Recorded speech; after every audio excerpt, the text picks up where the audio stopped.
दोबारा से हरे कृष्ण जुड़े हैं। भाई इनका काम है वो अधूरा रह गया था, बात होनी इनसे अभी बाकी है, हाँ तो न्यूटन पूरी सर कर कर लीजिए लिया। भाई। न्यूटन नहीं जी नहीं, मैंने आप, तो कंप्लीट कर दिया था, आप लोग अब हाँ हैंडल न्यूटन करें, जी की मैंने हो तो गई थी बता भाई, दिया ना। कृष्ण जी मेरा पे। नेटवर्क चले गए थे, इसलिए मैं जुड़ नहीं पाया। Very sorry. हाँ हाँ हाँ सर, अब तो नहीं जाएगी सर नेटवर्क, क्योंकि अब आपको ना कुछ और दिखानी है हमको। नहीं जाएगी, लेकिन मेरा आवाज आ रही है क्या? हाँ सर, आवाज आ रही है आपकी, बस अब तो आपकी जी नेटवर्क नहीं मैं जाएगी, इतनी मेहरबानी एक, बनाई रखिएगा हम पे। कृपया मुझे 2 मिनट कहने के लिए दिए, मौका दीजिए। जो हाँ न्यूटन कह सर ही जी ने लीजिए। जो, हाँ न्यूटन सर बताइए। है सत रज तमस, इस गुण को सर्व काले सर्व पात्रे, इसको इस ब्रह्मांड में ये निहित है। तो ये तीन गुण जो है, इसको अगर डिफाइन अप करना चाहे तो एक गुण हमको देखने को मिलता है, नेगेटिव, पॉजिटिव और न्यूट्रल। ये जो तीन गुण है, उसमें एक सत्य है, एक रजस है, एक तमस है। उसी तरह से दिन रात के बीच में जो होता है शाम, वो भी एक गुण है। तो इसी तरह से सर्व काले मतलब समय, हर समय मौजूद है, हर वस्तु में मौजूद है, हर समय पर मौजूद है, मतलब सर्व कहाँ काले लिखा सर्व है ये पात्रे। सब इसमें सर जी? लिखने का कोई, इसको समझना पड़ेगा, लिखा नहीं है देखिए, न्यूटन सर, लिखा नहीं है, बस इसको थोड़ा समझना है लॉजिक अपने से को, बस समझिए, बस। समझना पड़ेगा। समझना पड़ेगा। ऐसा नहीं होता है ना, आप कोच होके कृष्ण की वीडियो देख के वाणी। समझो ये। नहीं नहीं, अब हरे कृष्ण जी बात को समझिए। जो लिखा हुआ है वो श्री कृष्ण की वाणी है, ठीक है। श्री कृष्ण ने गीता का उपदेश दिया है बोल के अर्जुन को। और गीता जो है वो वेदांत का भी भाग है। वेदांत जो होते हैं उसका 3 मेन भाग है, एक श्रीमद् भागवत गीता, एक उपनिषद और तीसरा ब्रह्म सूत्र। तो भगवत गीता में जो लिखा है उसको लाइन टू लाइन ही रिफर करना पड़ेगा ना, समझने की बात ही नहीं है। और हरे कृष्ण जी जी जी जी समझने की जी बात जी। रही, समझने की बात देखिए रही देखिए, तो समझ जैसा कि नहीं। हरे कृष्ण जी मेरी बात आप अमित समझिए सर, ना, समझिए। आप जो हाँ समझने की अगर बात समझ रहती गया। है देखिए, तो इसमें एक शंकराचार्य ने भाष्य गलत किया है इसके प्रिडिक्शन किया ऊपर। गया है, कर्मण्येवाधिकारस्ते मां फलेषु कदाचन, इसका अर्थ गलत किया गया है। जैसा कि अमित सर जी ने कहा, किसने गलत किया? कर्म में गलत किसने किया? सबका अधिकार है, फल की चिंता मत करो, ऐसा नहीं है। कर्म में सबका अधिकार है, सबका अधिकार है, लेकिन कर्म कहाँ के लिखा है ये? अनुसार फल प्रकृति ने देगा। अरे प्रकृति ने मेरे उस भाई कर्म के कहाँ लिखा आधार पर, है वो तो लिखा है ना, यार? कर्मण्येवाधिकारस्ते मां फलेषु कदाचन। अच्छा हरे कृष्णा जी, मतलब फल, आप ये बताओ, फल आप अभी अजीब। आप अभी बेरोजगार हो या रोजगार आपके पास है कुछ? नहीं, रोजगार तो जो भी है तो चलना पड़ता है ना, पेट तो चलाना पड़ेगा, वो मतलब तो है रोजगार तो आपके सभी पास, के आप पास। ये कह रहे हैं आप रोजगार है आपके पास, हाँ हाँ जरूर, अवश्य। तो जाहिर सी बात है आप काम भी करते होंगे सर, किसी न किसी की किसी नहीं, कोई न कोई काम आप करते जो होंगे, या कह रहे किसी हो न ना, किसी की। नहीं देखिए, सर समझ रहा हूं मैं, आप बात तो सुन लीजिए। आप या तो कोई काम करते होंगे, बिजनेस करते होंगे, या आप किसी के लिए काम करते होंगे, जाहिर सी बात है ना। जी जी जी जी, अवश्य। अच्छा तो ये वो सबका बताइए, लिए बराबर है, जो आप रूल्स होता जॉब है करते हैं या सबका बिजनेस है? Universal rule. आप जॉब करते हैं या बिजनेस? देखिए, उस बारे में छोड़िए, मेरा पर्सनल अरे सर उसका आप बारे में बता छोड़िए, दीजिए। जो भी अरे करता मैं आपसे हूँ कोई बस जानकारी नहीं चल जाता पूछूंगा है। सर, सिर्फ इतना पूछ रहा हूँ मैं आपसे। सैलरी नहीं पूछूंगा, आपका कुछ डिटेल नहीं पूछूंगा, सिर्फ मैं इतना पूछ रहा हूँ, आप जॉब करते हैं या फिर बिजनेस, बस इतना पूछा है मैंने। मान लीजिए बिजनेस करता हूँ। अच्छा सर, तो बिजनेस आपका कर्म हो गया ना, मतलब वो आपका कर्म है, ठीक है। जी सर जी, आप कर्म अवश्य। करते रहिए, आप कर्म करते रहिएगा, और किसी से पैसे में से मत मांगा कीजिए ना अपने काम के लिए, क्योंकि यही तो पैसे प्रिडिक्शन तो एक गलत है ना, प्रकृति, यही तो ये तो प्रिडिक्शन प्रकृति गलत का, है। ये तो प्रकृति का काम है, वो आपको पहुंचा देगी जी यार, नहीं नहीं क्या जरूरत है आपको? क्यों नहीं नहीं, आप बोले ना, ये प्रकृति पे ये छोड़ देना चाहिए हमको, ये जो क्या अर्थ जरूरत है जो फिर आप मांग? निकाल रहे हो, ये गलत है। कर्म का हाँ बिल्कुल, अधिकार अब तो गलत सबका होगा है, ना। अर्थात देखिए देखिए, हाँ दो, जैसे मान लीजिए ऑक्सीजन और हाइड्रोजन से मिलकर एक पानी बनता है, पानी का एक बूंद बनता है। तो उसमें हाइड्रोजन का अरे गुण और अरे कर्म सर, निहित है, आपके ऑक्सीजन का आपके गुण और राजीव कर्म दीक्षित निहित तो है। आपके और एक जो राजीव फल दीक्षित देता है करके वो सुन प्रकृति लीजिए देता है, सर, सुन प्रकृति, लीजिए। Nature, nature. अरे हरे कृष्णा भाई सुन लीजिए कर, एक राजीव दीक्षित करके महान व्यक्ति हुआ करे आपके धर्म में, वो तो ये जी बोल मैं के गए हैं राजीव सर दीक्षित के नहीं हूँ। नहीं नहीं, वो बोल के गए हैं हाइड्रोजन और ऑक्सीजन मिलके कभी पानी नहीं बनता है, उन्होंने कई बार लेबोरेटरी में प्रयोग किया है, ऐसा बोल मैं के गए उनका हैं। बात कौन क्या कह गया उनका बात नहीं करता हूँ। अरे वो इसलिए सनातन जो रक्षक थे ना बहुत हमारे बड़े। गौतम बुद्ध ने जो सबसे बड़ी बात कही, अरे कहाँ यार जा रहे हो, कृष्ण पे रहो ना, गौतम बुद्धा पे अभी कहाँ जा रहे हो का आप? ज्ञान से ये स्वयं चलो का ये देखो, ये आत्मज्ञानी क्या बनो। है, ये क्या है, ये बताओ चलो।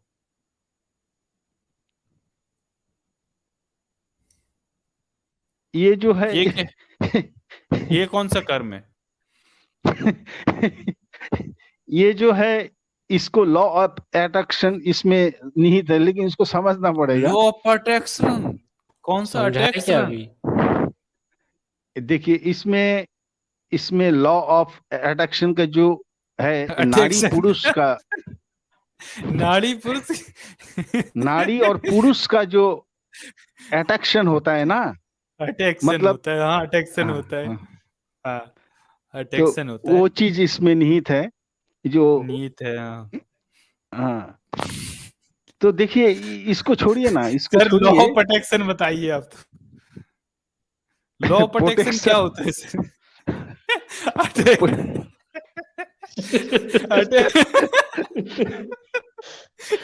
देखिए आप लोग लॉ ऑफ अटैक्शन बताइए सर। देखिए लॉ ऑफ अटैक्शन जानना सर, लॉ ऑफ देखिए अटैक्शन मैं बस दो चीज में बात करना चाहता हूँ। एक तो जो लॉ ऑफ अटैक्शन बताओ पहले सर, क्या होता है मुझे पता नहीं। जो चतुर्वर्णंग मया सृष्टं गुण नहीं कर्म सर, पहले लॉ ऑफ विभागस्य। अटैक्शन सर, अभी आप अपनी बात पे ही सर अड़े नहीं रह रहे हो आप। लॉ ऑफ देखिए इसमें अटैक्शन लॉ ऑफ अट्रैक्शन का ये मतलब है, जो पॉजिटिव होता है वो हमेशा नेगेटिव की ओर धावित होता है, और जो आजा नेगेटिव टेलीग्राम। होता है वो पॉजिटिव की ओर धावित होता है, जिसमें से न्यूक्लियर फ्यूजन बनता है। और उस न्यूक्लियर फ्यूजन जब बनता है तब वहां से सृष्टि का रचना होती है। इसलिए पुरुष नारी और पुरुष नारी पुरुष और प्रकृति, पुरुष और प्रकृति, इसी को इसमें पुरुष और प्रकृति का जो गुण कर्म दिखाया गया है वो एक छवि के माध्यम से समझाया गया है, उसमें समझने की बात। अच्छा, तो चिंतन यहाँ तो कुछ कर्म हो बने रहा है ना, हुए यहाँ थी। यहाँ पे भी तो कुछ कर्म हो रहा है ना। तो वही तो कह रहा हूं ना, तो जो मैंने जो बताया लॉ ऑफ अट्रैक्शन का जो वही तो मीनिंग है। जो नेगेटिव जो है हमेशा पॉजिटिव की ओर धावित होता है, पॉजिटिव हमेशा नेगेटिव की ओर धावित होता है। पुरुष तो और इस कर्म का प्रकृति, फल क्या मिलता है? ये जो कर्म हो रहा है इसका फल क्या है? फल सृष्टि। ये सृष्टि है। औरतों के कपड़े लेके भागना सृष्टि बनता है फल। इसमें अगर पुरुष और नारी मिलित हो गया वहां से एक बच्चे का सृष्टि होगा। यहाँ एक पुरुष है, बहुत सारी नारियां हैं सर, थोड़ा गौर से देखो। जिनके इसको कपड़े लेके ऊपर ऊपर समझाया चढ़ गया है गया वो है। पेड़ पे चढ़ गया है, वो झाड़ से उतार नहीं रहे नीचे। वो तो एक मतलब समझाया गया है, मतलब समझाने के लिए एक चित्र का समझाने अंकन के कर लिए दिया किसी का जो कपड़ा लेके भाग जाओ। नहीं, वो असल में वो चीज नहीं है, जो वास्तविक जो फिर होता है वो नहीं है, लेकिन उसमें उसको समझाने का तरीका मतलब किसी जिसका का कपड़ा जैसा। नहीं लेके भागे थे। हाँ वो तो एक मतलब कहानी के माध्यम से, स्टोरी के माध्यम से समझाया गया है ना, उसको लीला है समझना ना, पड़ेगा। लीला है। तो श्री कृष्ण को समझने का वही तो लीला है, उसको समझने के लिए गुड़ स्टोरी रहस्य आपको गुड़ पता गुड़ है हरे कृष्णा जी? स्टोरी पता है इसकी? जी आप फिर आप स्टोरी में चले जाएंगे तो वो तो नहीं बनेगा ना बात। आप लॉजिक बात बनानी कीजिए। है, जिस तरह बात से आप बनाने लोग की जुगाड़ लॉजिक चल रही डालते है। हो, जिस तरह से आप लोग लॉजिक डालते हो, तो हमें भी अरे तो पापा डालने लॉजिक नहीं का डाल रहे मौका ना, दीजिए। पढ़ाएंगे ना आपको।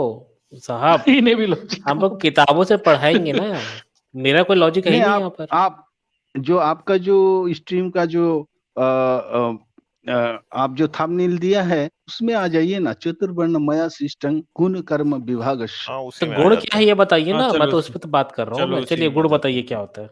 तो चलो गुण उसी तो में मैं बताया अभी, 3 गुण होता है, सत्य रजस तमस। ये 3 जो गुण है ये पूरा विश्व ब्रह्मांड में सर्व क्षेत्र सर्व पात्र सर्व वस्तु में निहित रहता है। 1840 पढ़िए फिर।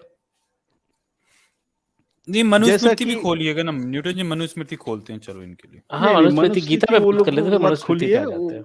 उसमें वो भी तो आपके मनुस्मृति धर्म का एक ग्रंथ है ना ये। वैसे उस पे तो न्यूटन जी ने क्लियर बोल दिखाई दिया ना आपको। नहीं, मैं सिर्फ यही गुण कर्म विभाग से उसमें ही बात करना चाहता हूँ, अरे मेरे महाराज, तो गुण क्योंकि बताइए आपका ना, गुण गुण के लिए 1840 सब खोलिए ना। चैप्टर नंबर 18 श्लोक नंबर 40 खोलिए जरा। खोलता हूँ, रुकिए 1 मिनट। हाँ, श्लोक नंबर 40, 35, 36,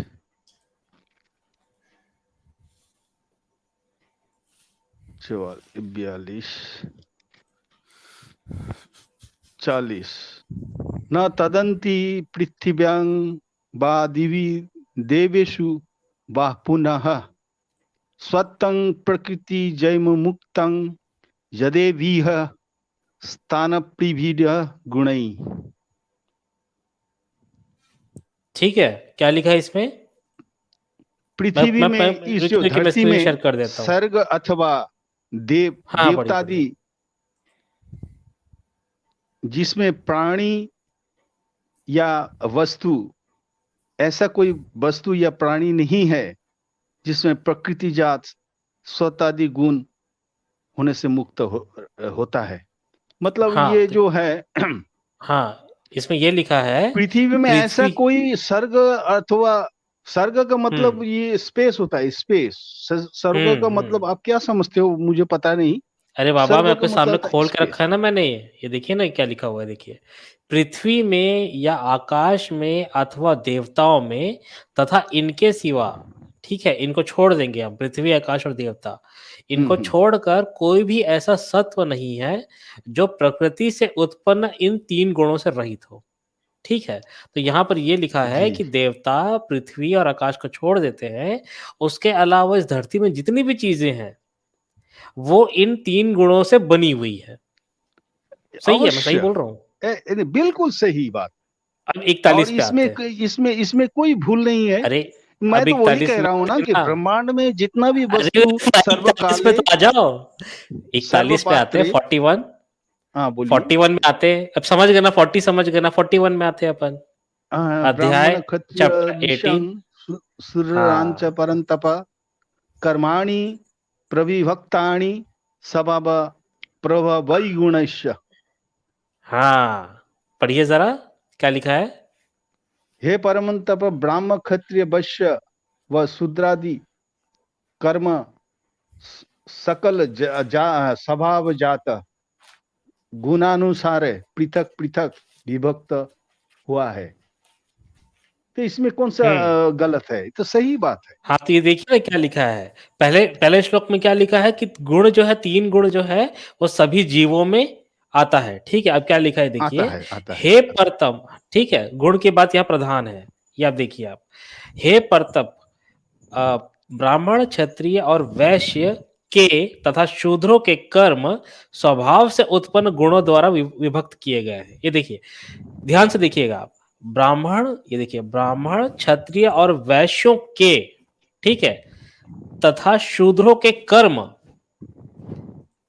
स्वभाव से उत्पन्न गुणों द्वारा विभक्त किए गए हैं। अवश्य। तो यहां पर 40 में ये लिखा है कि 3 गुणों से इस सृष्टि में जितनी भी चीजें पाई जाती हैं वो 3 गुणों से बनी है। अब उस गुणों के आधार पे ब्राह्मण क्षत्रिय वैश्य के कर्म जो है वो अलग अलग विभक्त किए गए हैं। इसका मतलब यह है, फिर से देखिए, ब्राह्मण क्षत्रिय और वैश्य के, हाँ देखिए ना, ब्राह्मण क्षत्रिय वैश्य के तथा शूद्रों के कर्म, ठीक है, स्वभाव से उत्पन्न गुणों द्वारा विभक्त किए गए हैं। मतलब जो गुण से जो कर्म जो गुण जो है ना उसके आधार पे कर्म विभक्त किए गए हैं। किनके? ब्राह्मण, क्षत्रिय और वैश्यों के। अब कर्म क्या-क्या है वो भी देख नहीं, लीजिए। ये देखिए नेक्स्ट मैं कर ब्राह्मण, रहा हूँ। क्षत्रिय, वैश्य व शूद्र के, वो चारों को हाँ, कहा हाँ। है, चारों को कहा है। अरे बाबा यहाँ पे अलग-अलग है ना, देखिए ब्राह्मण ना आप। अलग अलग आगे है, आगे कॉमा दिया है, आगे ब्राह्मण, बताते क्षत्रिय, हैं ना, वैश्य 42 पे व चलेंगे ना अपन आगे। शूद्रादि, हाँ, व तो 42 पे शूद्रादि। चलेंगे ना अपन आगे। मैं समझ गया रुकिए, आपकी बात को। इसी को सबसे पहले वो करते हैं ना। अरे मेरे भाई तो आगे देखिए, आपने जो समझा हाँ, बताइए। आपने कह दिया। हाँ, हाँ अब बताइए आप। अब चलिए मेरा मैं बात म्यूट सुनिए। करता हूँ। हाँ जी, बहुत धन्यवाद। तो मैं ये कहना चाहता हूँ, यहाँ पर जो कहा गया है, ब्राह्मण, क्षत्रिय, वैश्य, शूद्रादि कर्म स्वभाव जात, यानी स्वभाव जात, उसको समझना पड़ेगा। इसमें जो स्वभाव जात गुणानुसारे, स्वभाव जात गुणानुसार, मतलब एक एप्पल गाछ में जब वो एप्पल होता है, उसका गुण का अनुसार में वो फल होता है। तो उसी लिए जात का मतलब जन्म लेना, स्वभाव का मतलब उसका गुण आदि, उसमें जो प्रकृति जात, जो नेचर ने जो उसमें गुण डाल दिया होता है, उसी के स्वभाव जात होता है। जैसा कि एक एप्पल का पेड़ में जैसा आम नहीं फल सकता, उस तरह से आम का पेड़ में एप्पल भी नहीं फल सकता। उसी को गुण, स्वभाव जात, गुणानुसार तो पृथक पृथक मतलब आप विभक्त ये किया गया है। मतलब तो आप ये कह रहे हो कि भाई जो इंसान है वो अलग है, आप एप्पल को एप्पल से अलग कर रहे हो ना, ये तो बात वही हो गई ना। इंसान जब आप जो एग्जांपल दे रहे हो भाई, यहाँ पर आपको ही आप ये सोचना चाहिए, आप एप्पल और आम का कंपैरिजन कर रहे हो तो इंसान इंसान का कंपैरिजन कैसे कर रहे हो भाई? शूद्र इंसान और वो में जो उनमें होता कुछ है, बनावट अलग होती है क्या? इंसान में जो क्या होता पागल है, इंसान की तरह बात कर रहे हो आप? सत्य, रजस, तमस के गुणानुसार उसका स्वभाव में परिवर्तन होता है। बस इतना अच्छा ही फर्क है। ये एक मिनट, अच्छा ये चलिए मैं चलो आपको उसका शंकर ये भाष्य दिखा देता हूँ। इसलिए हाँ, ये मिश्र बताओ की मनुष्य बात में ये क्या की है? इतना सा ही हिसाब से। फर्क है। श्री कृष्ण जी ने जो कहा है, अच्छा उसमें यहाँ ये देखो में श्री जाति कृष्ण, ये भेद देखो, नहीं है, उसमें अरे वर्ण का ये भी देखो कोई भाई, भेदाभेद नहीं है। जस्ट चलो एक यार ये गुण देखो, का जो प्रकृति है सुन वो लो उसको भाई, दर्शाया गया है। सुन लो मेरे भैया, सुन लो। ये देखो, ये विजडम लाइब्रेरी से मैंने ऑनलाइन मनुस्मृति आपकी खोल दी है, और ये मनुस्मृति का अध्याय 2 का यानी चैप्टर 2 का 31 श्लोक है। इसको पढ़िएगा सर, ये पढ़ो यहाँ से।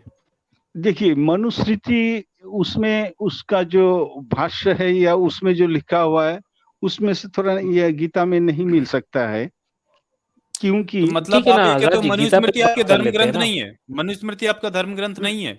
नहीं, धर्म ग्रंथ तो अवश्य है, लेकिन उसमें तो जो क्यों नहीं आप लोग मानोगे जो आप? कह रहे इसको हो, मानते हो कि नहीं मानते हो? मनुष्य, चलो ये बात, इसको मानते हो मनुस्मृति को कि नहीं मानते हो?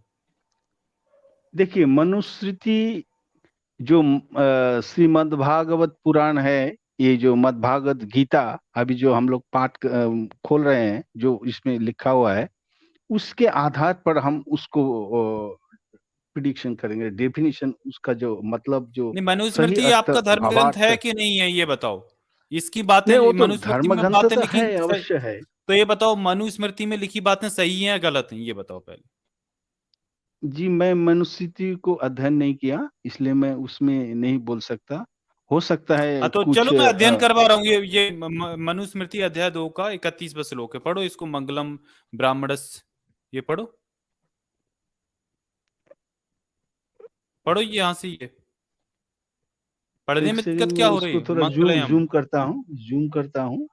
कर लीजिए, लो मैं और जूम कर देता हूँ, चलो पढ़ो ये जी, देखो मुझे यहाँ से, चलो। दिखाई नहीं पड़ रहा है, बहुत छोटा छोटा है। अभी न्यूटन जी के में आपको सब दिख अच्छा, रहा था, आप ही अभी पढ़ दीजिए ये ना, आप ही पढ़ दीजिए, न्यूटन जी पढ़ नहीं, दीजिए।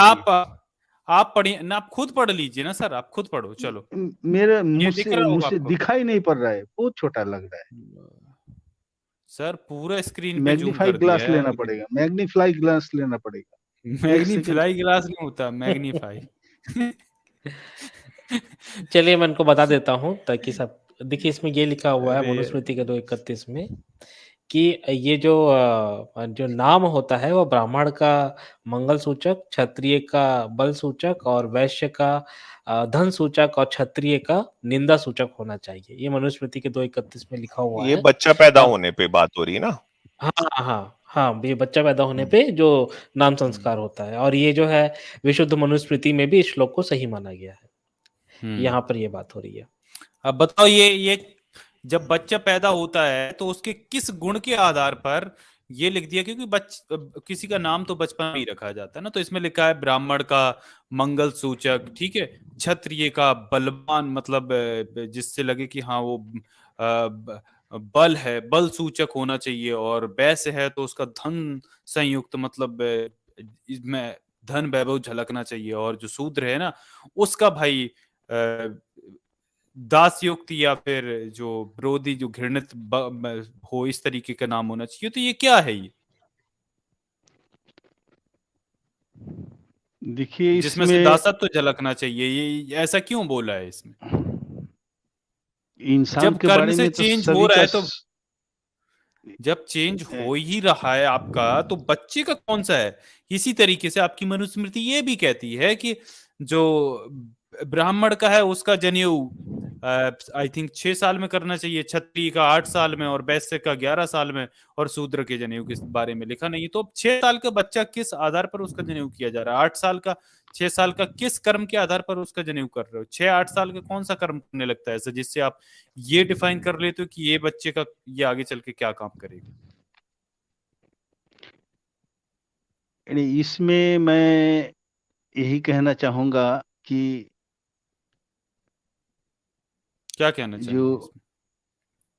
जो इसमें जो विभाजित किया गया है मनुष्य को, लेकिन गीता के अनुसार, गीता में जो मनुष्य को विभाजित नहीं मतलब किया ये गया। आप ये बता दो, गीता पे ही बात करोगे? मनुस्मृति घटिया है फिर बोलो मनुस्मृति को मैं नहीं मानता है, फिर हम गीता पे ही बात कर लेंगे, ठीक है, इसको छोड़ देंगे। पहले आपको फिर यहाँ पर ये बोलना पड़ेगा, हाँ यदि हाँ हाँ गीता आपकी चीजों को कॉन्ट्राडिक्ट कर रही है तो फिर आपको ये बोलना पड़ेगा गीता घटिया किताब है, आप नहीं मानते। बोलिए, चलिए यहाँ पर। नहीं नहीं, गीता में जो अभी उन्होंने जो मनुस्मृति श्लोक बोलिए ना, नंबर गीता दिखाया पे था बात करूंगा, 40 बोलो और 41। नहीं, आप ये बोल दो मनुस्मृति पे, गीता पे ही बात करेंगे। आप ये बोल दो मनुस्मृति घटिया किताब है, मैं इसको नहीं मानता, मैं गीता पे ही बात करूंगा फिर।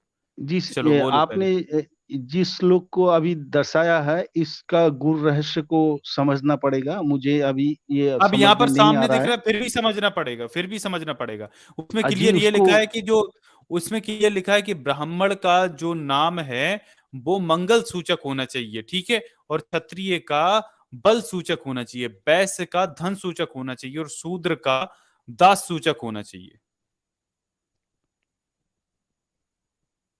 अब बताइए। इसका इसमें जो भीतर का जो रहस्य है उसको हम अभी पता नहीं कर पा रहा हूँ, क्योंकि इसमें इसको थोड़ा अध्ययन करना पड़ेगा और मुझे उसको गंभीर सोचना पड़ेगा। मतलब आप देखो ना, क्यों? यहाँ पर देखो, ये आपको गीता भावना सामने होता का है। दिखता है। स्पष्ट श्लोक है अच्छा जो ये जो बताओ, मैंने हरे बोला है, कृष्णा भाई, हरे कृष्णा हरे जी, कृष्णा भाई, हरे कृष्णा भाई को टट्टी दिख रही है सामने, लेकिन अब कह रहे हैं भाई इसको टेस्ट करके देखेंगे हम, ये ठीक है कि नहीं है। क्या हाँ पता ये बर्फी ये निकल टट्टी है जाए। कि नहीं? हाँ सही में। मतलब उसको क्या बात समझना है। पड़ेगा, समझना पड़ेगा उसमें हाँ हाँ सही उसमें एकदम क्या एग्जाम्पल। यही अच्छा मतलब हरे कृष्णा भाई, किस आधार तो पर, और क्या बोलूं भाई। ये लिखा गया है, अच्छा उसको हरे समझना कृष्णा जी, पड़ेगा। करूंगा। हरे कृष्णा बात जी अगर सुनिए। समझूंगा उसके बाद ही बताऊंगा। अरे हरे कृष्णा भाई, बोलिए गीता जी, सही हम है कि यही वेद सही है? गीता सही है कि वेद सही है? देखिए, वेद का तो मैं अध्ययन नहीं किया, और हाँ 2-1 मंत्र जरूर पढ़ा हूँ, आपको जैसे कि आपको क्या लगता है वैसे, गीता पढ़े हो आप? हाँ गीता तो मैं बहुत बार पढ़ा हूँ और पढ़ते रहता हूँ। और गीता लीजिए में मेरा मैं स्क्रीन शेयर समझने का कर दिया कोशिश सर। करता हूँ, अपने अपने ज्ञान के आधार पर। मैं ठीक किसी है का मैं आपको भाष्य ये या पढ़ा रहा हूँ, ये उसमें पढ़िए। नहीं जाता। मैं खुद का जो आत्मज्ञान है, उस आत्मज्ञान से उसको मैं निरीक्षण करता हूँ और समझने चलिए मैं का आपको कोशिश पढ़ा रहा हूँ, करता हूँ। रुकिए 1 सेकंड आजाद ना। हम्म।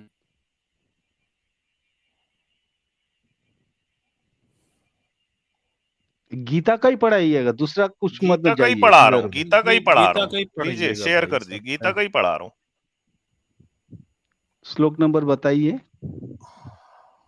अध्याय 2 का 45वां, चलिए पढ़िए, इसमें ये शंकर भाष्य है ना, अध्याय 45वां 46वां दोनों पढ़िए। एक सेकेंड। द्वितीय अध्याय सांख्य योग 46। 45 46 दोनों। अच्छा 45 46, अच्छा ओके। ये आपके स्क्रीन में दिख रहा है, पढ़िए ना। हाँ जी उनको जी अब जी, दिखाई नहीं देगा ना भाई। निकल जो उसमें बहुत छोटा है ना। त्रैगुण विषया वेदा नस्त्र गुण भावार्जुन हम्म, निर्द्वंदो नित्य सत्वस्थो निर्जोग खेम आत्मवाण। श्लोक नंबर 45। क्या है इसका मतलब, पढ़िए।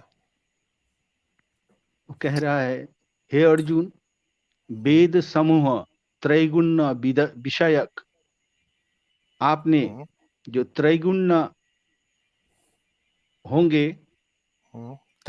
त्रैगुण्य मतलब सत्व रज और तम। आगे पढ़ते जाओ, जल्दी जल्दी पढ़ो ना यार। हरे कृष्णा भाई, आजाद है ये? हाँ बस है तो भाई, अब पता नहीं हाँ जल्दी जल्दी क्या पढ़ो ना पता। यार सर, क्या हाँ अभी पढ़ तक लिया तो। अरे अरे वेद सबको पढ़ के बताओ। त्रैगुण विषयक तुम त्रैगुण हो जाओ, मतलब त्रिगुणातीत, मतलब त्रिगुण जो समाहित है वो तुम बन जाओ। ये यार निर्द्वंद्व। कैसे बच रहे हो यार, आपके मतलब कैसे बच रहे हो? हे अर्जुन, सारे वेद सत्व रज और तम इन तीनों गुणों का प्रतिपादन करते हैं, अर्थात इन तीनों गुणों से युक्त हैं। इसलिए तुम उन्हें त्याग कर तीनों गुणों से रहित, सुख दुख आदि के द्वंद्वों से रहित, केवल नित्य सत्व गुण में स्थित एवं योगक्षेम को न चाहने वाले और आत्मपरायण बनो। यानी वेद की कृष्ण जो है यहाँ पे क्या कर रहे हैं? भर्त्सना कर रहे हैं कि वेदों में सत्व रज और तम तीनों गुण हैं, इन तीनों से आगे बढ़ो, वेदों से आगे बढ़ जाओ, ये कह रहे हैं कृष्ण यहाँ। हाँ जी, आपने बहुत अच्छा समझा है, लेकिन थोड़ा सा मेरा समझने में आपका समझने में थोड़ा सा फर्क है। इसमें त्रैगुण्य ये कह विषया रहा वेदा है, का मतलब बताओ। हाँ, वेद त्रैगुण्य समूह विषया में जो वेदा, त्रैगुण, एक मिनट, त्रैगुण्य विषया वेदा मतलब बताओ। मतलब त्रैगुण विषयक जो वेद में कहा गया है, तुम उस तीनों गुणों से ऊपर उठो। तीनों गुणों यही से, कह रहा है। जो कि हाँ, इन तीनों जो गुण हैं, इनका प्रतिपादन कौन कर रही? वेद। निर्द्वंदो नित्य सत्वस्थो निर्योग क्षेम आत्मवान। इसीलिए आत्मवान इन बन तीनों जाओ। से आगे निकलो और इन वेदों से आगे निकलो भाई, कुल मिला के, और वेदों निर्द्वंद से बनो। आगे क्यों? वेदों से आगे निकलो का कहने का मतलब है तो जो तीन गुण है उसका आगे बढ़ो, तो वो बढ़ जो जाओ। तीन गुण है वो कहां पे आ रहे हैं? तो वेद कहां आ रहे वेद हैं? में जो कहा गया है, एक मिनट, वेदों में कहा गया है ना, तो उनसे आगे निकल जाओ, मतलब वेदों से आगे निकल जाओ ना। वेदों से आगे निकल जाओ का मतलब है तीन गुण से आगे निकलने का बात कह रहा अरे है। तो वो आप तीन गुण कहाँ कहे गए हैं उनका? चाहे वो वेद तीन, में कहे गए हो, चाहे जहीं भी कहे तो गए हो, अरे उस भाई तीन गुण से आगे त्रिगुण कहना चाहते। विषया वेदा, वेद जो हाँ तीन गुणों से युक्त हैं। जी जी। हाँ, तो ऐसे ऐसे इनसे आगे निकलो वेदों से। तो कृष्ण तो वेद की भर्त्सना कर रहे हैं यहाँ पे।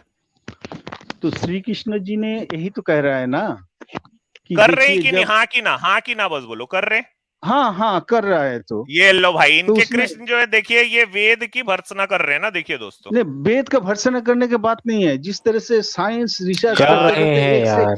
से step Hare by step Krishna ji, आगे बढ़ता है, श्री कृष्ण भी नहीं ऐसा नहीं उसी है। तरह से अच्छा, गुणों इनको को और दिखाऊं क्या? ऊपर आपका उठने हो की गया भाई? बात कहा है। हरे हरे कृष्णा जी, आप थोड़ा हाँ रुके यहाँ हाँ, पर।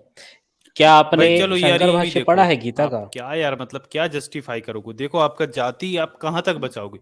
ये देखो, आपकी यम स्मृति कहती है कि अर्थात ब्राह्मण के नाम के अंत में शर्मा या देव हो, क्षत्रिय के नाम के अंत में वर्मा या रक्षक हो, वैश्य के नाम के पीछे भूति या दत्त हो, यथा वसु भूति देवदत्त आदि, और शूद्र के नाम के अंत में दास शब्द हो।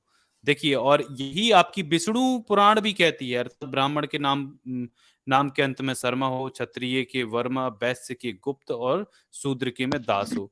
ये तो आपकी ये सारी चीजें ये आपको देखने को मिल रही हैं, फिर भी आप मतलब कहाँ जाना चाहते हैं, आप क्या कहना चाहते हैं आप? नहीं, उस विषय में मैंने कहा है कि उसको मुझे आत्मज्ञान अच्छा, हरे करना कृष्णा पड़ेगा। जी, आप मुझे एक बात बताइए, लेकिन आपने अभी गीता जो का अध्ययन किया। हरे कृष्णा जी, रुकिए जी ना। जी गीता का जी अध्ययन किया तो आपने किसके भाष्य पढ़े हैं, कि आपने बस अपने मन से ही गीता का अध्ययन कर लिया है? नहीं, ये कृत्तिवास ओझा का जो भाष्य किया हुआ है उनका है। देखिए, क्या आपने शंकर भाष्य पढ़ा है? जी, शंकर भाष्य मैंने नहीं पढ़ा। देखिए, जो परंपरा अनुसार जो सबसे प्राचीन होते हैं ना, उसकी ऑथेंटिसिटी ज़्यादा होती है। तो अगर आप शंकर भाष्य पढ़ेंगे गीता का, तो आपको काफ़ी कुछ चीज़ें क्लियर हो जाएँगी। ठीक है? तो चलिए, मैं अभी आपके सामने शंकर भाष्य खोल रहा हूँ, और अभी अमित सर ने जो दिखाया है, वो मैं आपको शंकर भाष्य से दिखा देता हूँ। उसके बाद हम अपन 40th जो मैंने बताया था, चैप्टर 18 का 40, फिर हम उस पे भी चलेंगे। ठीक है? ये देखिए।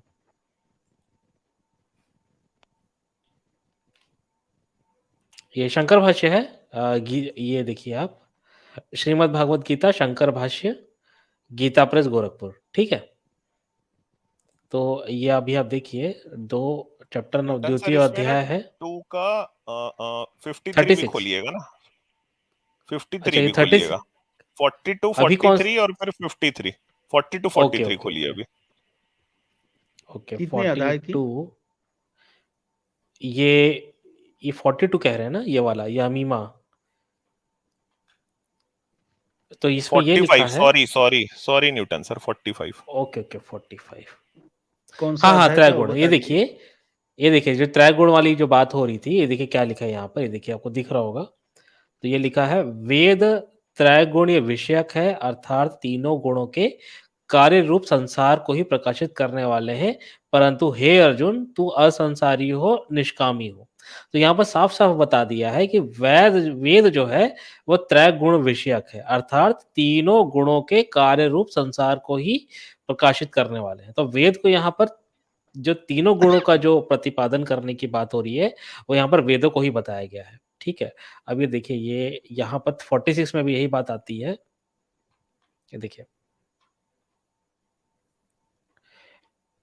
इसी तरह संपूर्ण वेदों में, यानी वेदोक्त कर्मों से जो प्रयोजन सिद्ध होता है, अर्थात जो कुछ उन कर्मों का फल मिलता है, वह समस्त प्रयोजन परमार्थ तत्व को जानने वाले ब्राह्मण का, यानी सन्यासी का, जो सब ओर से परिपूर्ण महान जलाशय स्थानीय विज्ञान आनंद रूप फल है, उसमें उतने ही परिमाण में अनायास सिद्ध हो जाता है, अर्थात उसमें उसका अंतर्भाव है।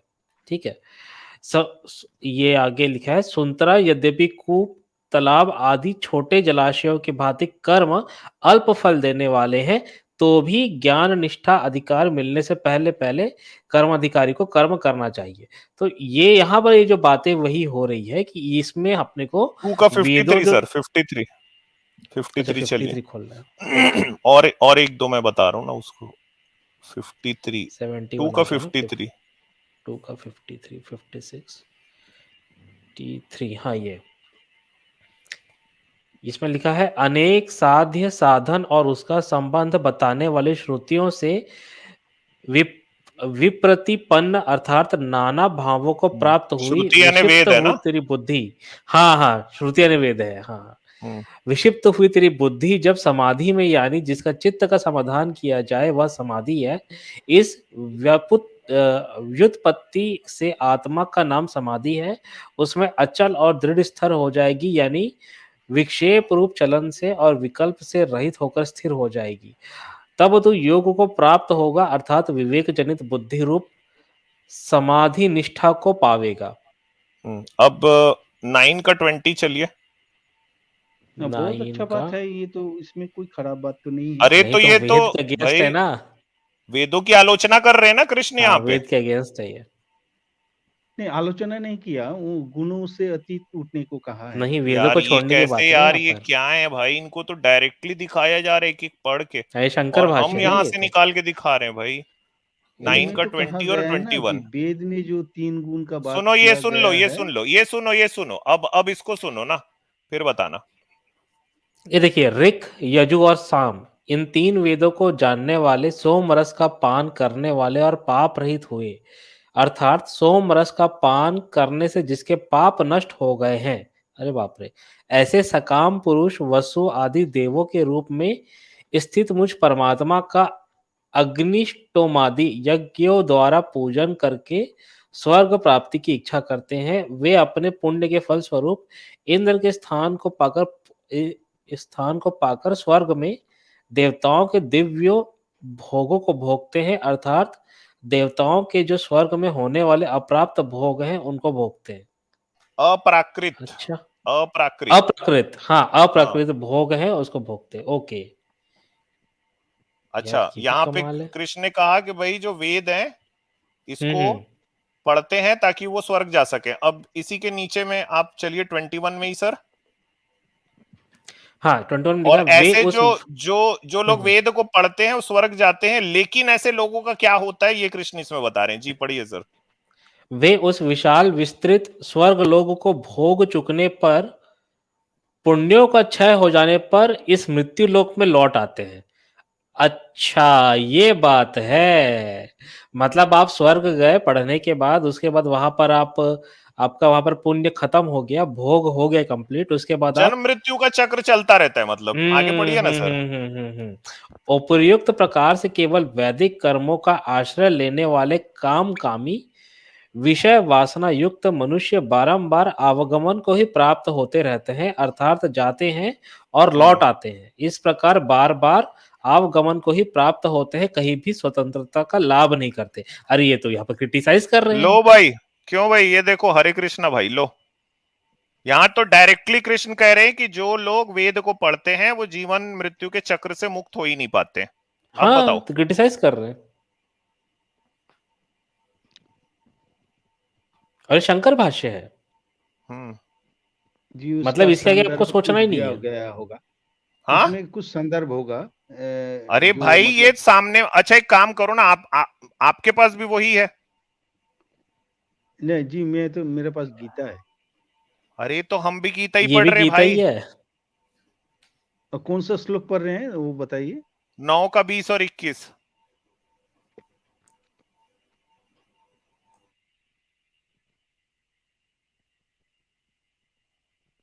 चलो भाई, आपके कृष्ण तो डायरेक्टली वेदों की अच्छा, आलोचना कर रहे हैं ना, वो तो बोल रहे हैं ये सब नहीं नहीं पढ़ो, उसमें ये पढ़ने से तुम ऐसा लोग का बात है कुछ कि नहीं होगा।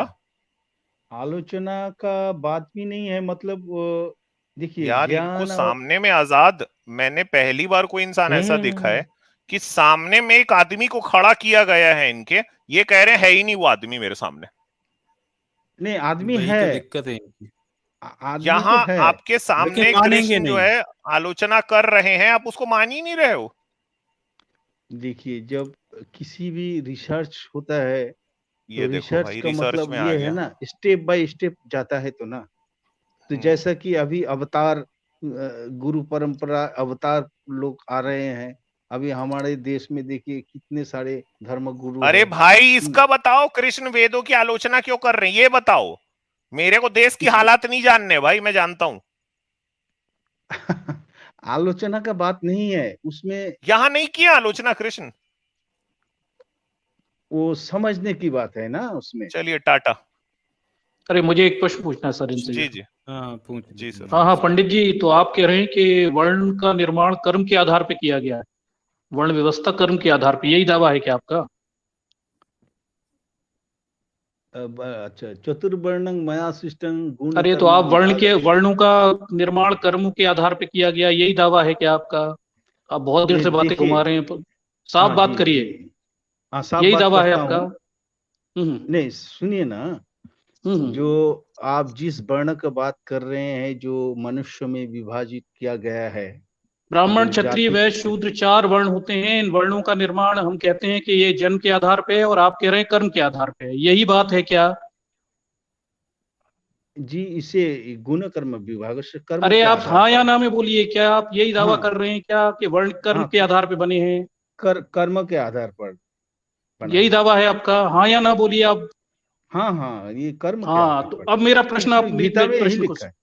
हाँ हाँ, अब इसी आधार पे मेरा एक प्रश्न है। आपने बहुत वेदों को, ग्रंथों को घुमा लिया, गीता को। अब मेरा एक प्रश्न है, क्या आपका ईश्वर कामों के आधार पे लोगों के साथ भेदभाव करता है? क्या आपके ईश्वर की नजर में काम छोटे बड़े होते हैं? क्योंकि नहीं सिखाया नहीं ये ईश्वर जाता है के कोई काम छोटा बड़ा नहीं होता। अब जवाब दीजिए। नहीं होता है, नहीं नहीं होता है। नहीं होता ईश्वर तो फिर के ब्राह्मण को ऊंचा दर्जा कैसे मिला, और शूद्र को जो खेती करता है उसे नीचे दर्जा कैसे मिला? कर्म छोटे बड़े कैसे हुए, बताएं। ये मनुष्य ने विभाजित किया है। अरे अभी कह रहे हो ईश्वर ने बनाया, अभी गीता में बोल रहे थे कर्म गुण के नहीं आधार पर ईश्वर ने गीता बनाया, अब में कह रहे हो मनुष्य ने बनाया। गीता में जो बनाया वो सही है, अरे तो लेकिन गीता में ही तो कर्म बताए हैं। इंसानों ने जात में बांट दिया, उसको अरे जन्म का वहां आधार ईश्वर बोल रहा है बना आपका दिया। गीता में कि उसने बनाया है गुण कर्म के आधार पे, आप यही दावा कर रहे थे इतनी देर से। अब इंसान कहाँ से आ ईश्वर गया बीच में? ईश्वर का मतलब है प्रकृति। अरे ईश्वर का मतलब कोई ईश्वर, ठोस अरे ईश व्यक्ति शब्द नहीं। कहाँ, कौन से उपनिषद में दिया है इस शब्द, बताएं पहली बार। अब इस ईश्वर पे ही चले धातु जाते हैं। से ईश्वर का बना है, इस अरे धातु ईश्वर से का मतलब क्या? जो जो इस ब्रह्मांड का अधीश्वर है वही है ईश्वर।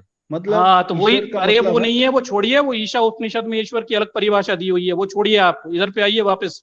आप अभी दावा कर रहे थे कि आपके कृष्ण कह रहा है कि उसने गुण कर्म के आधार पे चार वर्ण बनाए हैं, और आप कह रहे हैं कर्म के आधार पे है। तो मेरा प्रश्न है कि आपके ईश्वर की नजर में काम छोटे बड़े होते हैं क्या?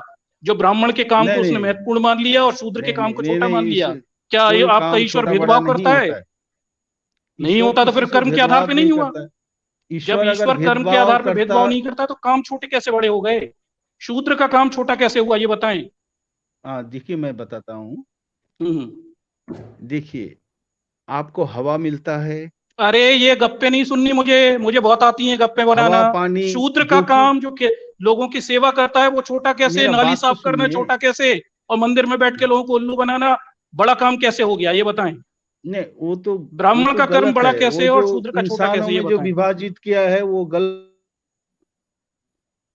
अरे पंडित जी भागिए मत, अब आपकी असली बात नहीं, बताएं। हाँ, शूद्र का काम तो श्री कृष्ण ने बताया है ना, 18 का 43 या 44 में है, 1843 या 44 अरे में। सबको पता है चलो सर जी, शूद्र का यार, काम हो क्या गया है, इनका। वही तो मैं इनसे पूछ रहा हूँ कि शूद्र का काम छोटा कैसे है और ब्राह्मण का काम बड़ा कैसे है, ये बताएं। हम्म।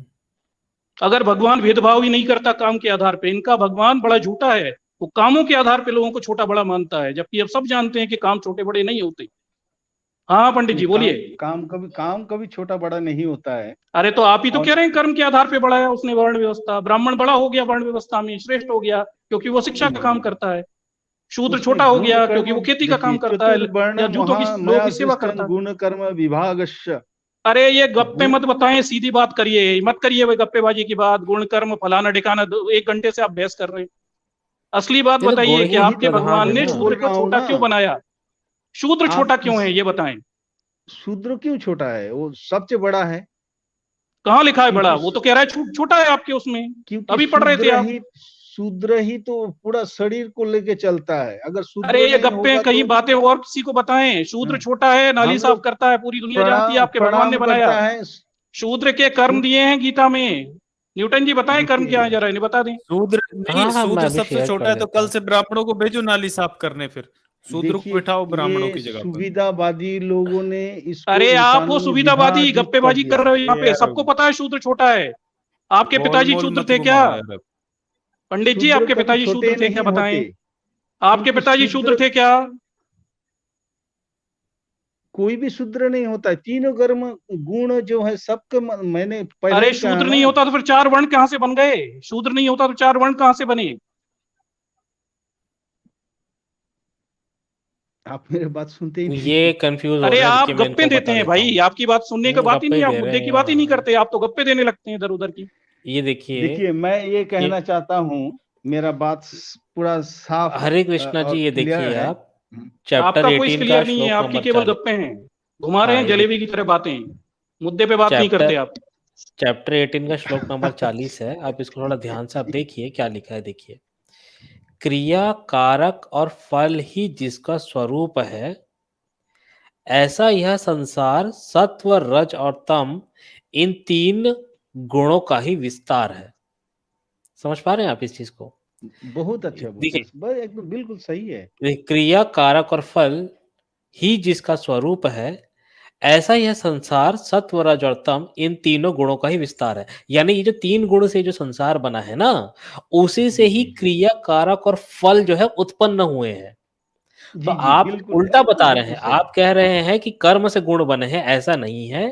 गुणों से ही कर्म का विभाजन हुआ है। ये मैं कहां से पढ़ रहा हूं? ये शंकर भाष्य है आपका गीता का, श्लोक नंबर चैप्टर 18 का श्लोक नंबर 40, साफ साफ लिखा हुआ है। और उसके बाद जब 41 पे 41 पे आप आएंगे, 18 के 41 में, तो यहाँ पर ब्राह्मण के कर्म दिए हुए हैं जो गुणों के आधार पे कर्म बताए हैं। ठीक है, देखिए क्या लिखा है, देखिए गुणों के आधार पे ना, देखिए कर्म देखिए होगा ना, ये देखिए, जैसा कि नहीं, गुण के आधार पे कर्म होगा, वही तो ना, तो गुण जन्म से होते हैं, वही तो मेरा आर्गुमेंट है। ये देखिए, किसके द्वारा विभक्त किए गए, ये देखिए, स्वभाव से उत्पन्न हुए गुणों के द्वारा। स्वभाव यानी ईश्वर की प्रकृति, त्रिगुणात्मक माया। ये लो भैया, साफ साफ लिख दिया यहाँ पर। ये तो और भी नीच हुआ इनका ईश्वर तो यार। हाँ, आप और भी नीच व्यक्ति हो गया तो। हाँ, वह माया जिन गुणों के प्रभाव का यानी उत्पत्ति का कारण है, ऐसे स्वप्रभाव गुणों के द्वारा ब्रह्मांडादि के शम आदि कर्म विभक्त किए गए हैं। तो यहाँ पर गुण की ही बात हो रही है, गुण के आधार पर ही कर्मों का विभाजन हुआ है। ये गीता का सार है। ठीक है, ये यार मैंने पढ़वा दिया आपको, अब इसमें क्या बहस कर रहे हैं? विज्ञान से एक छोटा सा उदाहरण लेता हूँ। अरे विज्ञान पे मत जाया करे पंडित जी, आपका विज्ञान से कोई लेना देना नहीं है। हाँ, आप अपने धर्म ग्रंथों पे रहें। न्यूट्रॉन, नहीं विज्ञान पे मत जाया करें, आपका कोई लेना देना नहीं है विज्ञान से, सबको पता है। और एक बात सुनिए पंडित जी, एक बात नहीं, एक बात सुन लीजिए, आपने बहुत देर से जलेबी बनाई बातों की। आप कर्म के आधार पे वर्ण व्यवस्था को सही ठहराने की कोशिश करें, चाहे जन्म के आधार पे, दोनों जगह आप फंसोगे। और कर्म के आधार पे वर्ण व्यवस्था को सही ठहराओगे तो और बुरा फंसोगे। तब आपका ईश्वर बड़ा झूठा और बेईमान हो जाएगा, जो कामों को छोटा बड़ा करके देखता है। नाली साफ करने वाले के काम को छोटा और ब्राह्मण के काम को बड़ा। आप दोनों जगह झूठे सिद्ध होगे। आपकी स्थिति दोनों जगह खराब है, ना तो जन्म के आधार पे सही है और ना कर्म के आधार पे और ना गुण के आधार पे। तीनों जगह आपका ईश्वर झूठा बन जाता है, क्यों कामों को छोटा बड़ा करके देखता है। अब ये देखिए मोरल टीचर जी, हाँ मोरल टीचर ये देखिए आप, पंडित जी थोड़ा सुन लीजिए ना। अरे श्लोक लोग गए, बहुत हो गया श्लोक लोग, आप सीधे मुद्दे की बात करिए। ये देखिए आप चैप्टर 18 का श्लोक नंबर 44, ठीक है। अब इसमें जो शंकर भाष्य में क्या लिखा है थोड़ा देखिए, इस पढ़ के आपको मजा आएगा। देखिए, ये देखिए यहाँ से, जाति के उद्देश्य से कहे हुए इन कर्मों का भली प्रकार अनुष्ठान किए जाने पर स्वर्ग की प्राप्ति रूप स्वाभाविक फल होता है। ठीक है, यानी अपने वर्णों का जो कर्म है वो आपको करना है, यानी ब्राह्मण को ब्राह्मण का काम करना है, क्षत्रिय को क्षत्रिय काम करना है, XYZ। ठीक है, ये देखिए, क्योंकि अपने कर्मों में तत्पर हुए वर्ण श्रमावलंबी मरकर परलोक में कर्मों का फल भोग कर बचे हुए कर्म फल के अनुसार श्रेष्ठ देश, काल, जाति, कुल, धर्म, आयु, विद्या, आचार, धन, सुख और मेधा आदि से युक्त जन्म ग्रहण करते हैं। ये लो भैया, मरने के बाद जो होता है वही वर्ण बदलता है आपके कर्मों से। ये साफ लिख दिया गया है। हाँ जी जी, बिल्कुल, बहुत अच्छा, उसको समझना पड़ेगा। अरे अच्छा नहीं है, बहुत बुरा है पंडित जी, आपको समझ में नहीं आ रही क्योंकि आप पंडित हो। अच्छे से आपको समझ में नहीं आ रही, बहुत बुरा है, क्योंकि आप नाली साफ नहीं करते। नाली साफ करते तब ये ज्ञान बांटते आप। पंडित जी आप नाली साफ करिए। बनता है सर, अगर कोई कृष्ण होता ना, अगर कोई कृष्ण होता तो ये बंदा उसको बोल देता, अरे तू ऐसा नहीं ऐसा बोल रहा है। हाँ बिल्कुल सही।